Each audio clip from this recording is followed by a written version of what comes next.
In conversation with Linda Drattell. Linda Drattell is an award-winning poet whose poetry and short fiction have appeared in several online publications and anthologies.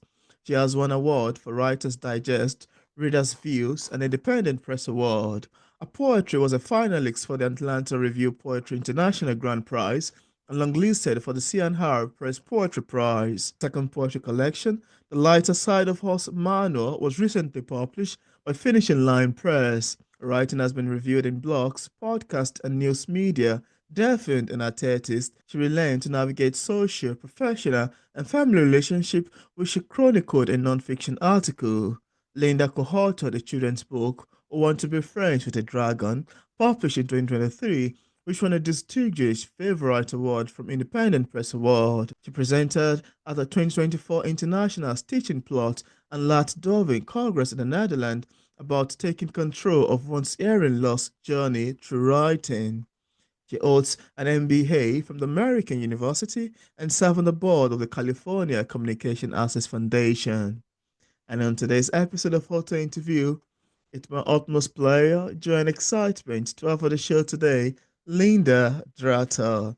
How are you doing today, Linda? Welcome on the show. I'm very good. Thank you so much for having me today, Peter. Yeah, it's a pleasure, really, to have you on the show today. I'm quite excited we're here again to sit and have a conversation around your book. I haven't met, I think, last month, maybe last 2 months, I can remember, at the London Book Fair. It's quite beautiful we are here again to sit and have a conversation over the internet space from physical meeting to online meeting. Sounds very fun. Thank you very much for coming on. It's my pleasure. Yeah, my pleasure as well. So, Linda, I need to first say that I am taken aback by the description page of your book, Remember This Day, on Amazon. And I would like to start this conversation by asking you the question as to how the book came to be, what inspired you to write Remember This Day, the foundation of it, and the storyline behind the making of it. If you can just run us through the background, the making of the book, that'll be very fun. Sure.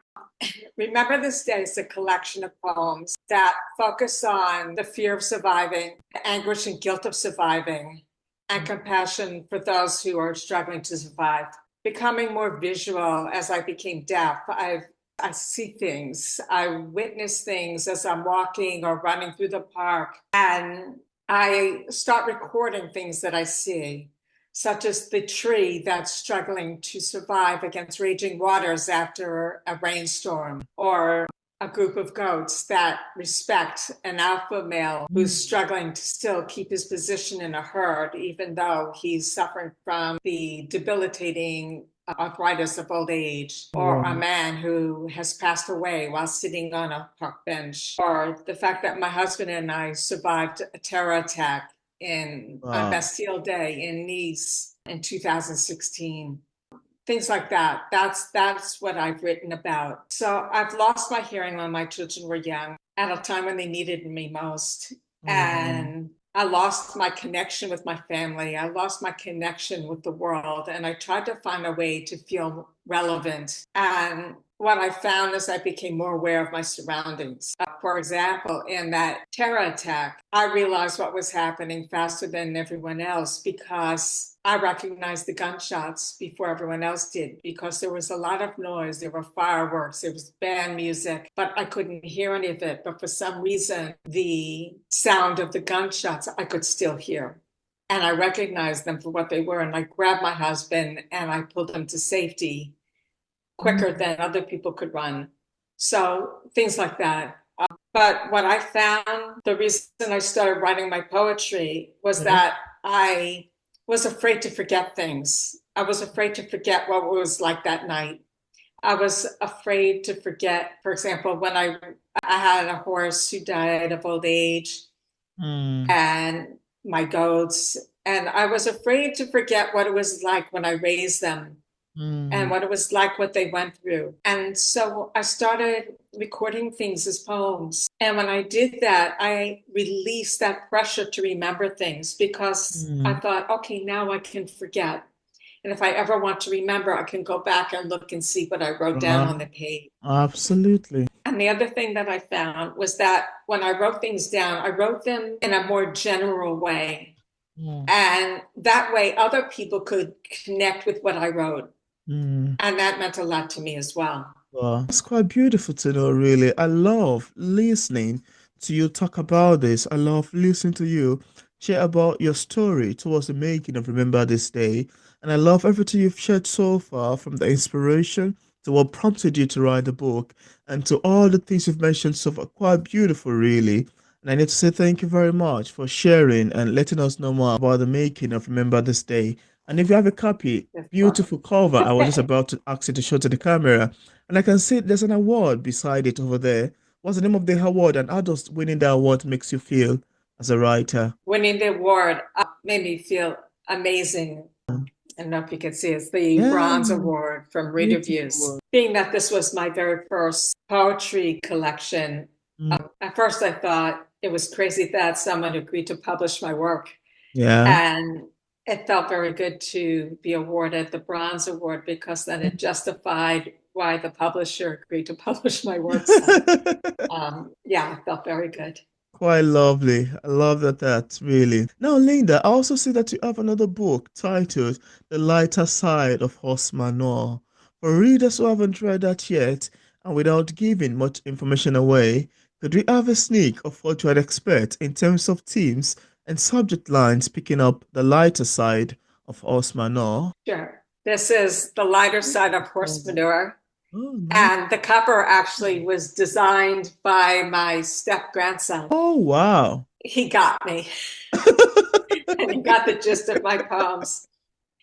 I wrote these poems actually because my horse was aging and there was a barn manager who wanted me to put my horse down Oh, because she felt that his life wasn't worth keeping. And the first poem in this book is actually about that conversation where she felt, hey, I've got other horses you can rent for $50 an hour. Why do you insist on keeping this horse around? wow. Well, he was 34. I'd had him for 29 years and he was my Wow. best friend. He helped Wow. me raise my children. Interesting. He was the sweetest thing in the world. And why would I Wow. just willy-nilly put him down? Wow. So it was quite upsetting to me. And so I hung out with him each day.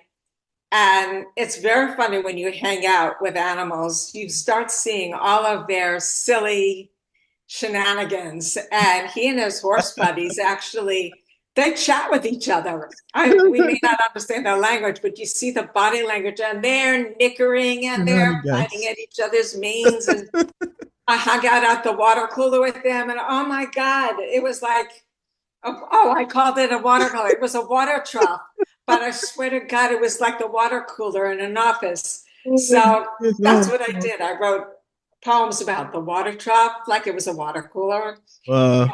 My favorite poem is I imagine him saying thank you, where I'm Oh, sitting there mucking his stall and he's giving me this look like, why are you doing that? I wow. wouldn't be doing that, but thank you. And then a friend of mine came to me Wow. one day and she was just furious because a man said to her, she had long black hair, Mm, and a man said to her, from the rear, you would make the most gorgeous horse because her hair reminded him of a horse's tail. So mm. I wrote a poem about that. And I wrote a poem about a squirrel in a tree talking about switching places and what that would be like. And of course, it doesn't turn out as they imagine. And I wrote about vet visits and farrier visits, trimming the hooves. Mm. And I chose different styles of poetry to project each one. Yeah. So I don't know if you're familiar with a ghazal, but a ghazal, it has a certain beat to it. And so I use that to describe the horse's beating of his hooves and the relation to the farrier trimming his hooves. I Wow. use prose style, I used rhyming, I describe the manure pile. I have one poem that's about the farm, and that's in the form of a palindrome. That's Mm. like the name Hannah, Hannah. You can read it forwards and backwards, it's the same. So that's that poem. Wow. That's such an amazing one, really. I need to say that I love your description of that. It's so much fun, so interesting, so captivating, and so compelling, really. Very lovely. I mean, your excitement, even talking about that as well. It's a fun one. And it's one full of, and I can see even from the title, the lighter side of Hosmanor, the description of that looks to me to be quite beautiful. And to know that it's poem too. I'm a poet, you're a poet, we are both poet, and it's always lovely when you have two poets talking and having a chat around poetry collections and poetry generally. It's a beautiful one. Thank you so much for sharing that.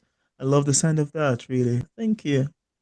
I also know, Linda, your children's book, Who Wants to Be Friends with a Dragon, has a unique premise. I'm curious to ask you too about the inspiration behind that story as well, if you'd like to tell us. Sure. This is Who Wants to Be Friends with a Dragon. That started because I always had a love of languages. And even though I lost my hearing, I wanted to learn Spanish. Oh, wow. And I found a tutor, Eve Marie Little, who is my co-author for this book. And Interesting. she was teaching me one-on-one.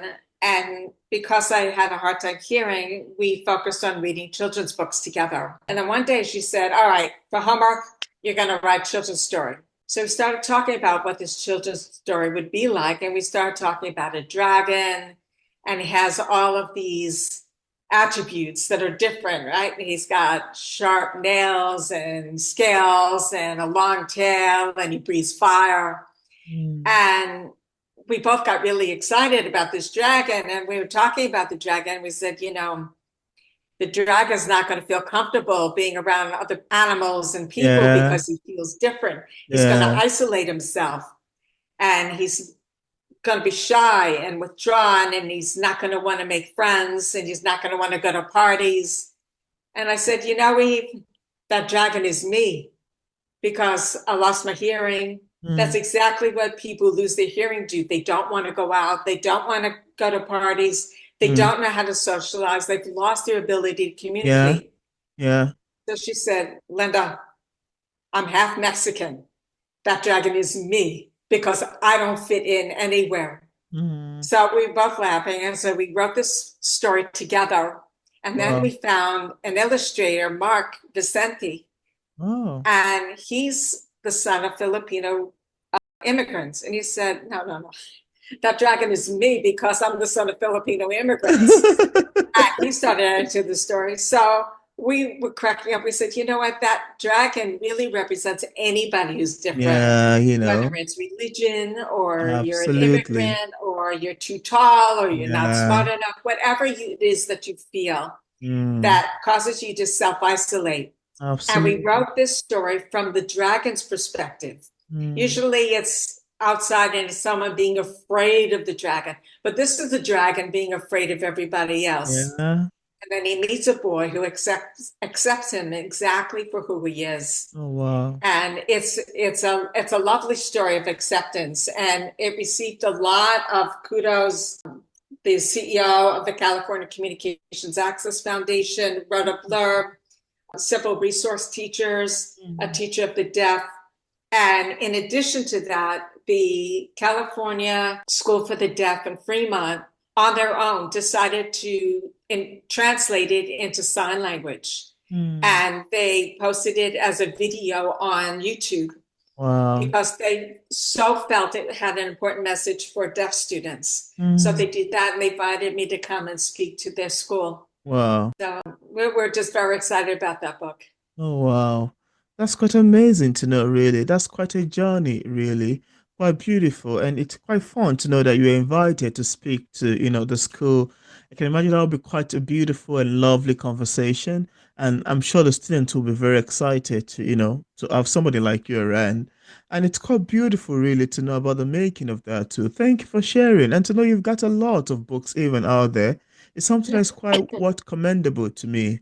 Thank you for taking the time to even come and share the stories with us. It's a good one. Thank you.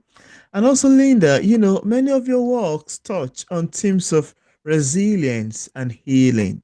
What personal experiences or influence shape your writing?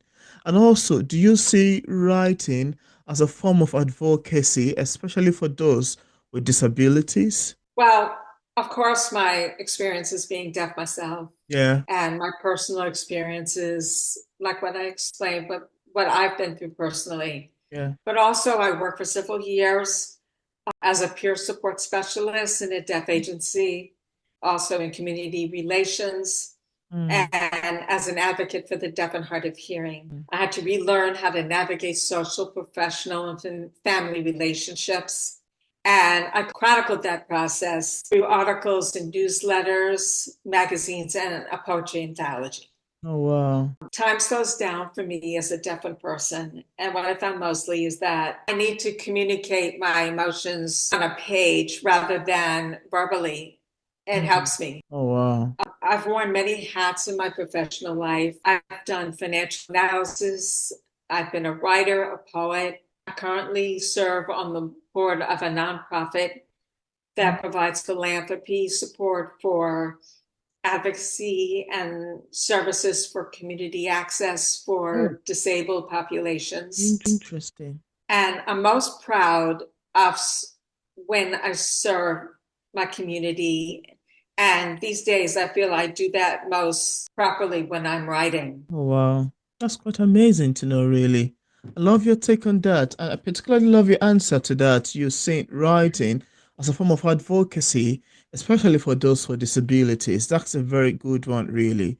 Yeah, quite amazing and quite wonderful. Thank you. Thank you for mentioning. And I wanted to ask you, Linda, I'd like to ask you because one of the things I love to ask poets is the definition of poetry, what it means to them. For someone like me, poetry means a lot to me. It could be a healing journey, it could be a therapy, it could be so many things. It could be more like a lover, it means a form or that platform that gives me the voice, that gives me the opportunity to be able to share my works out there to the people. But then, as a poet yourself, I wanted to ask you, what does poetry means to you? How would you define poetry in your own words and in your own language? I would say poetry, it's a vignette that you experience like a painting.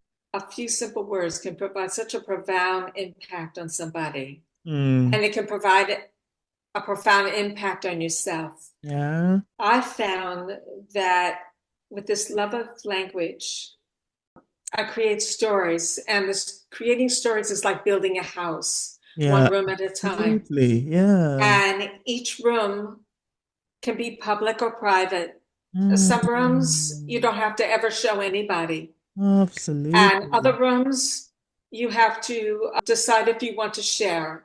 I mean, they can be Mm. like your living room or your dining room, and you invite people in. Mm. And that's what I enjoy about poetry. Mm.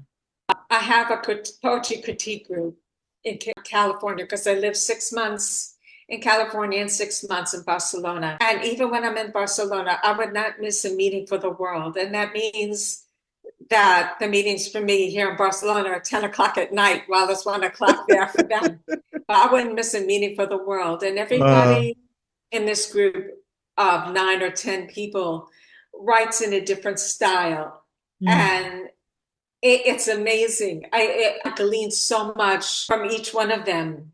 Mm. Some write very long poems, some write haibans, some write haiku, some write from past traumas, Mm. some write healing poems, and they're all absolutely fantastic. And Mm. I just feel I've grown after I've been in such a meeting. Mm. So, and then even my own poems, when I get a critique back, I realize what I'm missing, and it helps me grow. Mm. But I know that a poem can also, if done properly, can help Yeah. someone else by helping them interpret your poem in their own way. It Yeah. doesn't have to be how you wrote it, but Right. it has to be a way that they can interpret it so that it means something to them. So Oh, I never wow. try to make it specific. I try to make it general. Yeah. Yeah, I'll give you one example. Yeah, I I love have it. a poem in Remember This Day called The Torrent and the Tree, about Mm. the tree fighting the raging river. Wow. Is it a poem about a tree? Is it a poem about a group of people struggling to survive against attack? Is it a nation trying to remain a nation against another nation attacking it? Mm. Or is it about the woman who purchased the book who's undergoing chemo who told me, I am the tree? You know, And that's what I love about it. It gives me chills still to think about that when she bought the book. absolutely. Oh wow, that's such an amazing one. A lovely feedback. And I love your definition of poetry. You're talking about poetry can be likened to as a house that has different rooms in it. And some could be private, some could be public, some could be maybe sitting room, you invite people to come in, or you're dining, you invite people to come in, or your kitchen even, invite people to come and have a taste of what you're cooking. But the other way around, sometimes in your bedroom, you're just like, oh no, I want to be private in here. That's a lovely, beautiful, and quite cinematic definition of poetry to me. I love it wholeheartedly. I mean, as a fellow poet, I can relate. It's one of the things to mention, especially you relating it to a house that has different rooms in it, with one being private and one being public. That's such a lovely definition. I love it wholeheartedly. Thank you so much for sharing. Thank you. Yeah, I love it. Thank you. And also, apart from the books we've mentioned so far, do you have any other works you've authored or say currently working on? Let's see. Right now, I'm working on the full-length novel, Peccadillos of Philomena Phipps. And that I'm going to share with you. I've been working on for 27 years. What? That's a lot. It's just been a constant thing. And it's the kind of What? thing I would share with readers. You never give up on something. And when I first started That's a it, lot. it was a way to laugh about a predicament I was in. And I found other people who found they were in the same predicament. And they Mm. actually accused me of writing about them when I was Wow, really writing about really? myself. But Wow. then when you start putting things on paper and you share with others and they don't quite find your humor funny. And Mm, so you go through a series of beta readers yeah, and you change what you write. yeah, I've kept the same theme all along, but I've changed the yeah. way I've written it. So I'm hoping that it's at a point where it's marketable. Mm, But I've been working on that. I have several poems that are being published this year with wow. BWA Magazine, Ranger Magazine, Oh, and wow. later this year in the fall with Deaf Poetry Now. And then this month, Dublin Poetry Walk in Wow. California has one of my poems on display. Wow. Oh, that's quite an amazing one, really. Quite lovely, quite great, and quite beautiful. I love your take on that. And that's quite a lot. You've been working on the book for 27 years. I thought myself, I've been working on the book for the past, I think, 2019 till now should be 5 years already. And I feel that's such a long one. I'm like, oh God, I've been on this for the past 5 years. And hilariously, I'm at chapter 9. Not to talk of someone writing a book for 27 years. That's a lot. Oh my goodness. That's such an amazing one you Obviously, share. I've grown through the process. Right? It's a beautiful one. That's almost my age, yeah. Oh my goodness. Wow, that's so lovely. So, Linda, I also wanted to ask you, how do you use humor both as a coping mechanism and as a therapeutic power in the face of adversity? Because, I mean, even from this conversation, I find it to be quite fun, so lovely, so beautiful, and we can smile, have a conversation, and, have a conversation around your books, your title, even though some of them are very interesting and some are very emotional. Yeah, it's always very fun having a conversation around things like this. But then I also wanted to ask you, how do you use humor, both as a coping mechanism and as a therapeutic power in the face of adversity? I would love your take on that. Well, I think it's interesting how powerful humor can be. It's it. Sometimes people think that they can hurt you, that they have power over you, Mm, that they can control you. mm, And then when you use humor, yeah, they realize they have no power at at all. all. And that's what I've learned, especially in writing my second book, The Lighter Side of Horse Manure. That barn manager had no power over me and had no power over my horse. We Mm, eventually left and found a better place to keep my horse. mm, But I enjoyed writing and keeping my head up and my back straight yeah. and using laughter to maintain a healthy disposition. I Oh, never rounded my shoulders. oh. So I think that's what humor does. Amazing, really. I love your take, and that's so powerful and very important, really. Very important. And humor sometimes can be so powerful. It can be healing. Yeah, it can be such an amazing healing technique. Yeah, I've read books about stroke survival and its utilization of humor to convey situation and how it was able to transfer and change a depressing situation to something to make fun of, while also at the same time embracing the beauty of life. It's a beautiful one, really, which I found to be quite amazing. It's lovely to hear about that from you too.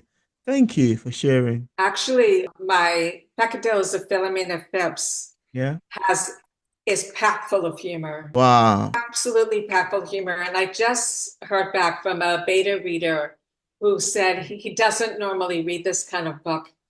He's more Mhm. into crime and mystery and murder thrillers, and he said he could not stop laughing.